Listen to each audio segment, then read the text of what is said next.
ઉમરેઠમાં વિશ્વાસની પરંપરા યથાવત, પુત્રએ પિતાનો રેકોર્ડ તોડી જીત અર્પણ કરી.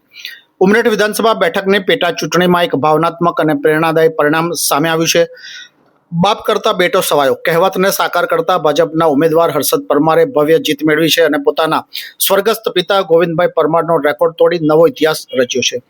વર્ષ 2022ની ચૂંટણીમાં ગોવિંદભાઈ પરમારે 26,717 મતોથી જીત મેળવી હતી અને વિસ્તારમાં વિકાસ અને વિશ્વાસના મજબૂત પાયા રચ્યા હતા.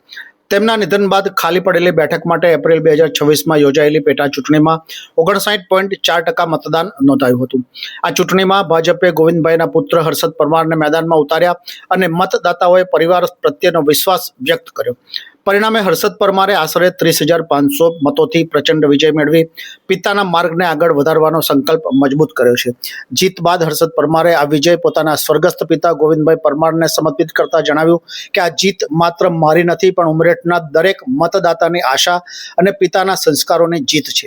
ઉમરેઠમાં ફરી એકવાર ભાજપનો ભગવો યથાવત રહ્યો અને આ જીત વિશ્વાસ, સંસ્કાર અને સેવા ભાવનાની સતત પરંપરાનો પ્રતિબિંબ બની છે. આજે જે ભારતીય જનતા પાર્ટીએ મારી પર જે ભરોસો જે મૂકેલો અને મને જે ટિકિટ આપેલી, એટલે આજે મારી જીત થઈ છે. પણ આ જીત મારી નથી, પણ ઉમરેઠ વિધાનસભાના સૌ મતદાર ભાઈઓ, બહેનો, આગેવાનો, વડીલો, આ અમારા ઉમરેઠ વિધાનસભાના સૌ મતદારોની જીત છે.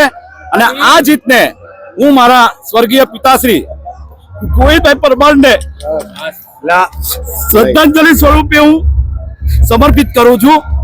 અને વધુમાં કે અમારું ભારતીય જનતા પાર્ટીનું જે સંગઠન જે છે આણંદ જિલ્લાનું, અને મારા વડીલ, મારા બાપ, જેને હું પિતા સમાન માનું છું, એવા અમારા જિલ્લા ભાજપના પ્રમુખ એવા સંજયભાઈ પટેલ અને સાંસદ મિતેશભાઈ પટેલ, અમારા જિલ્લાના ધારાસભ્યશ્રીઓ યોગેશભાઈ પટેલ, વિપુલભાઈ પટેલ, મંત્રી શ્રી કમલેશભાઈ પટેલ અને કેબિનેટ મંત્રી રમણભાઈ સોલંકી, કમલેશભાઈ પટેલ અને અમારા આગેવાન એવા અમારા અહીંના ચૂંટણી ઇન્ચાર્જ એવા પ્રદીપસિંહ જાડેજા બાપુ, આ સૌનો જેટલાએ પણ મને મદદ કરી છે, જેટલાએ પણ ભારતીય જનતા પાર્ટીને આ કેસ પહેરીને ખભે ખભો મિલાવીને જે આ મદદ કરી છે, એ બદલ હું સૌનો પહેલા તો હૃદયપૂર્વક આભાર વ્યક્ત કરું છું.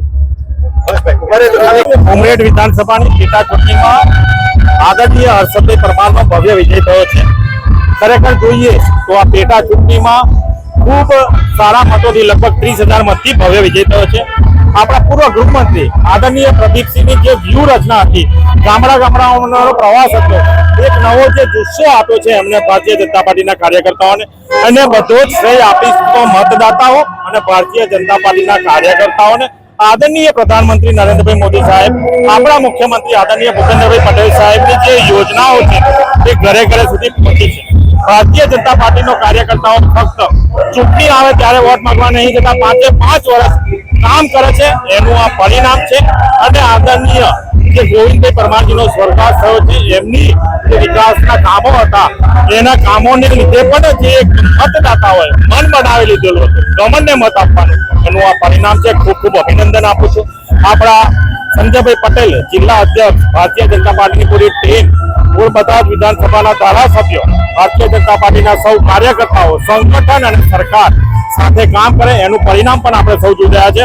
પશ્ચિમ બંગાળમાં પણ જ્યારે કમળ ખીલ્યું છે, ત્યારે આદરણીય ગૃહમંત્રી અમિતભાઈ શાહ સાહેબને, આપણા પ્રધાનમંત્રી નરેન્દ્રભાઈ મોદી સાહેબને પણ હું ખૂબ ખૂબ અભિનંદન આપું છું. ये है हलचल टीवी नेटवर्क और आप देख रहे हैं हलचल टीवी न्यूज. हर हलचल पर नजर, हर हलचल की खबर.